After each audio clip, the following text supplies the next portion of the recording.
the investment return. This is a simple example to understand this. Suppose you buy 10 shares of a stock for 1000. The stock pays no dividends, but at the end of 1 year you sell the stock for 1100. What is the return on your 1000 investment? So basically you purchase the stock for 1000 and 1 year later the price is 1100 and you got no dividend payment. So the difference between both of them, 100, is your profit. Now if you want to convert it into percentage to get the rate of return, you simply have to divide it by the amount that you invested, which is 1000. So the dollar return, which is calculated by amount received minus amount investment, which is 100, divided by the amount investment of 1000, gives a 10% rate of return. Now moving ahead, this is an example that we will be using later on as well. So over here you can see that there are three states of the economies, and there is the probability distribution that each of these states might occur. So there is a 30% chance that the state of the economy will be strong. There is a 40% chance that it will be normal, and there is a 30% chance that it will be weak.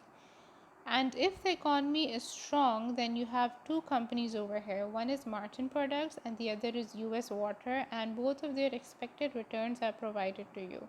So Martin Products is a company which makes engines for long haul trucks, whereas US Waters is a supplier of an essential product and thus has very stable sales and profit.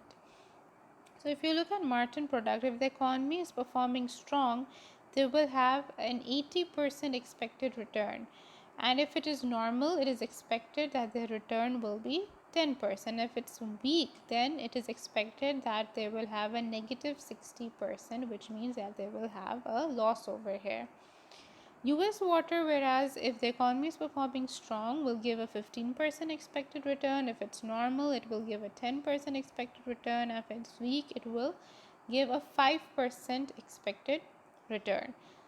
So if you just look at the values over here, you can see that over here in Martin Products, there's a lot of variation. The highest profit is very high, it's 80%. And if the economy is weak, then they have a negative 60% loss. So the loss is a lot too, and the profit is a lot too. Whereas if you look at US Water, the spread is not that much, which means that the return is very near. If the economy is performing strong, they will get a 15% return, and if the economy is performing weak, they will still get a 5% return. So there is not that much fluctuation over here. You can say that the return is quite stable, whereas over here the return is fluctuating a lot.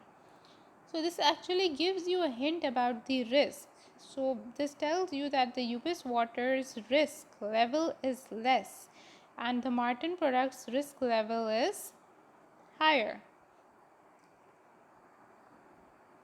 The same thing can be seen from the probability distribution of Martin Product and US Water. So if you look at this graph over here, this histogram, this is the probability of occurrence. And over here you have the rate of return. So over here there is a 30% chance of a 5% return, a 40% chance of a 10% return, and a 30% chance of a 15% return. Whereas for Martin Products, there is a 40% chance of 10% return and a 30% chance of 80% return and negative 60% return. So if you look at both of these graphs, you can see that the US Water graph has a tighter probability distribution, which means it's not that spread out. Either the return will be 5% in the worst case, and in the best case the return will be 15%. So it's a tighter probability distribution. Whereas over here the probability distribution is quite spread out. The highest profit is 80% and the chance of loss is negative 60. So over here you can say that the risk is more. You can even see it through a diagram. Now the difference between figure A-2 and A-3 is that this is a discrete probability distribution, whereas this is a continuous probability distribution. In the previous table, we just assumed three states of the economy: strong, normal, and weak. So if you are choosing just uh, 3 points or 5 points, you will get a probability distribution like this.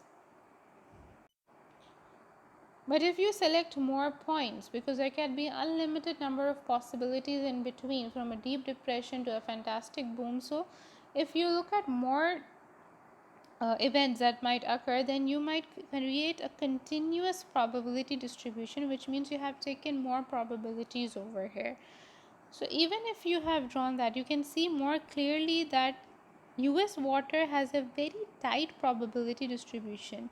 It means that the value is not going to vary that much, whereas the expected return of Martin products has a very spread out probability distribution, which means that the return is most likely going to vary a lot. Moving ahead, so this leads us to the next thing, which is the return and risk calculation. Basically, from this we can see, from this we can basically see that the US water is less risky and the Martin products has more risk. But how do you quantify that in a number? So for that you have the standard deviation. So for risk, the measure is standard deviation, the symbol for which is sigma, pronounced sigma. The smaller the standard deviation, the tighter will be the probability distribution, and accordingly the less risky will be the stock. So going back, from this you can see that the tighter probability distribution is of US water. That means that the standard deviation of US water should be less because it is the less risky stock. Whereas for Martin product, the probability distribution is more widespread. So that means that it will have a higher standard deviation and it will be more risky. So standard deviation is basically a measure of how far the actual return is likely to deviate from the expected return. And in order to do that, we will have to do 4 steps in order to calculate it. Number 1 is to calculate the expected rate of return. Okay, so I'm going to clear this a bit.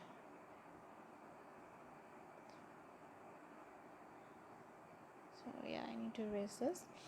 So the expected rate of return, which is denoted by R hat. Okay, so you can see over there that there is R and there's a hat over here. Whenever you're talking about the future, your expected rate of return should be denoted like this.